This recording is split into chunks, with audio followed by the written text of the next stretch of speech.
Welcome to Politics Nation. I'm Al Sharpton. Tonight's lead, dramatic news in the race for president.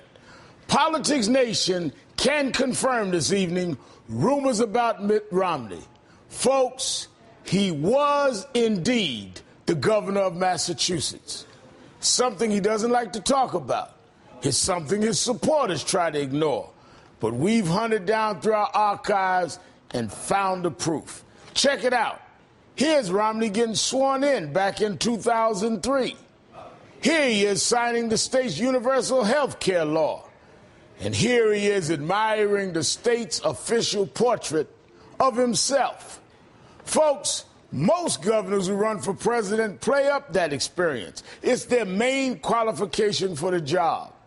But Romney's playing it down. In fact, one article today calls his 4 years as governor the, quote, lost years of Mitt Romney. And when Romney does bring it up on the campaign trail, it's often as a punchline. That skill learned in the private sector and practiced for 4 years in Massachusetts, where, by the way, I served in government, but I didn't inhale. I did not spend my life in government. Only 4 years as governor. I didn't inhale. I didn't inhale. I didn't inhale. I promise. I point out I didn't inhale. I only spent 4 years as a governor. I didn't inhale. Okay. Last month, when he gave a speech billed as his pivot to the general election, Romney didn't mention Massachusetts by name even once. He literally didn't even say the word. And the only time he said the word governor was to talk about his dad. Only in America could a man like my dad become governor of a state where he once sold paint from the trunk of his car. Now, Romney talks about his dad's time as governor, but not his own. I wonder why. Joining me now is Joan Walsh, editor-at-large for Salon.com and an MSNBC political analyst, and David Bernstein, political reporter for the Boston Phoenix. Thank you both for joining me tonight. Thanks, Reverend Al. David, let me start with you. Let's look at his record up there. Under Governor Romney, Massachusetts ranked 47 out of 50 in job creation.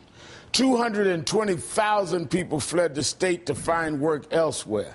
And the debt increased by more than 16%, leaving Massachusetts with the highest per capita debt in the nation. So, David, given all that, are you surprised he doesn't talk much about his record as governor? No, and in fact, I think you could replay a lot of what he said when he was running for governor in 2001, 2002 to what he's talking about now. He said, my experience as the head of Bain Capital in business will translate into improving the economy here in Massachusetts. He said, I'm going to talk to CEOs and get them to come and relocate their businesses here. I'm going to improve the economic conditions and so forth because I have that expertise. And then, of course, it didn't really play out that way, and that didn't happen. And Massachusetts really was one of the slowest growing states economically for that next several years. So he's making the same exact case now, of course, at a higher stage as president, but it's very similar to the case he made then that didn't come through. So he used his experience as CEO of Bain Capital when he was running for governor and promised that he knew how to bring in business and he knew how to grow the economy of the state that he's using now to run for all 50 states. That's exactly what he did, and he also talked about how he knew how he was going to solve the state's deficit problems because he knew how to, get in there and find the waste and abuse and so forth. It was very much the same kind of arguments. And like you mentioned at the top, that he came in, he was not the kind of governor that he wants to talk about the last few years when he was addressing Republican primary voters. He came in with a lot of agendas items on environment and education and housing and so forth, most of which he didn't ultimately accomplish, in large part because he realized he was going to be running as a conservative and didn't want to run on that record. Now, let me go to Joan, but David, let me ask, you did cover him when he was governor, right? Oh, the whole time so and since. You can confirm he was governor. I can confirm absolutely. He didn't let the press get very close, but we could see him there. I want to make sure I connect all the dots. Joan, let me show you the present governor, Deval Patrick, on Romney's time as governor. This is what Governor Patrick, the present governor of Massachusetts, had to say. It says it's weird for him to talk about how he wants, what he wants to do in government and not make reference to what he actually did in government. He was more interested in having the job than doing the job. He, Mr. Fix-It, didn't fix it. Very interesting comments, wouldn't you say, Joan? Very interesting comments, Reverend Al. I also want to congratulate you for this scoop and getting to the bottom of this mystery. Thank you, Joan. We worked hard to get it. I know, Reverend Al. Thank you for doing it. You know, Mitt Romney acts like a guy who's been in a witness protection program, you know? He tries to run on Boehner, but then he's uncomfortable when people look at what Boehner actually did. And he's very uncomfortable with his record as governor. I want to just go back to what you played, those times he joked that I didn't inhale. You know, for the younger people in our audience, Reverend Al, that's a reference to Bill Clinton admitted that he smoked marijuana, but he, quote, didn't inhale. Right. It's a big punchline. Now, Mitt Romney is comparing using illegal drugs to being, I don't think it should be illegal, let me say that, but to being the governor of one of our greatest states, the cradle of American democracy. That is the disrespect that he shows to the people of Massachusetts and to the role of government. And now he wants to lead the entire country. What's he going to say about being president, God forbid, if he became president? I didn't inhale then either. I mean, the man just doesn't take this with the seriousness it deserves. And it's not even a funny line, Joan. It's not really funny anymore. Let me go back to you a minute, David. When he was running in 2002 for governor, you mentioned about how because he's running now, he doesn't want to show a lot of what he did as governor because he's trying to run as a conservative. Well, let's look at what he was saying when he was running in 2002, when he wasn't running as a conservative. I think people recognize that I'm not a partisan Republican, that I'm someone who is moderate, and that my views are progressive. It's always a burden for someone to run with R for Republican after their name. It's very clear, I think, to people across the Commonwealth that my R doesn't stand so much for Republican as it does for reform.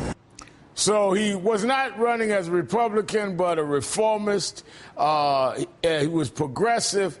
I mean, what is he, a chameleon? He ran as a progressive and a reformer for governor of Massachusetts. Now he's running for president. All of a sudden, he wasn't governor of Massachusetts, and he's the toast of the far right. Yeah, and as a matter of fact, when he says, you know, it's tough as a Republican, that's not even really true. We had a series of Republican governors we elected here, him being the last one, as a matter of fact. No, he definitely ran as a moderate, and I think began to govern as a moderate. I think that really what happened was after 2004, as he started looking towards his presidential aspirations and really thinking that he was going to be up against John McCain and Rudy Giuliani, who he thought were not conservative favorites. He saw the opening on the right to run as a conservative, so he needed a more conservative record. All of a sudden, he was staunchly opposed to gay marriage. He was suddenly had his U-turn on abortion rights and abandoned a number of other policy initiatives, an environment policy initiative that he had started and then swore off of. And all of that is sort of forgotten lore, you know, that you're uncovering, as you say. It's forgotten lore as far as any biographical information. I think that he really intended to have a checklist of items of what he did with government that he now ignores. Joan, I mean, who is this guy? I mean, when you could see someone that could make such a drastic turnaround, we're not talking about someone who's grown or matured or seen the error of his ways. We're talking about a guy that's made a complete flip. Even in the 4 years since he last ran for president. So he's capable of changing his tune, you know, in a very short span of time. But there's one thing that I'd really like to point to in his record as governor, Reverend Al, that I think is so relevant to the issues that we're always talking about here today.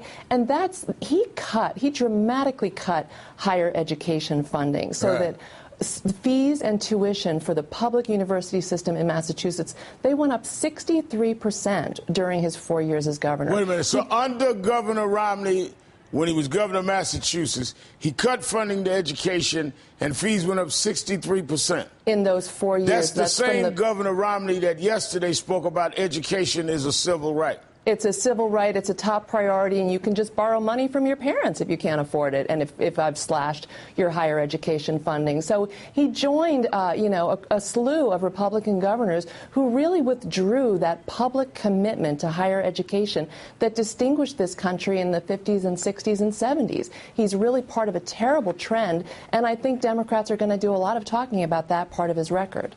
You know, David, let me show you this before we go.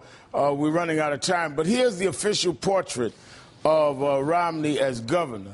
And if you look closely at the lower right corner, you'll see a folder with a medical symbol on the cover symbolizing his universal health care law. He was so proud of it, he put it on his official portrait. Now he tries to act as though he never did it at all. Maybe that's part of this rebirth of trying to become a conservative. I just want you to know how well we do when we go in our archives. Thank you, David Bernstein. We like to joke that guards are in the State House to keep his people from coming in and painting over that folder in the painting.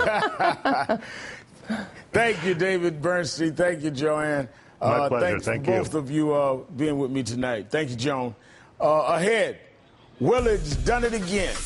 He's saying the president's attacking capitalism, but we all know it's not true. Right, Mr. President?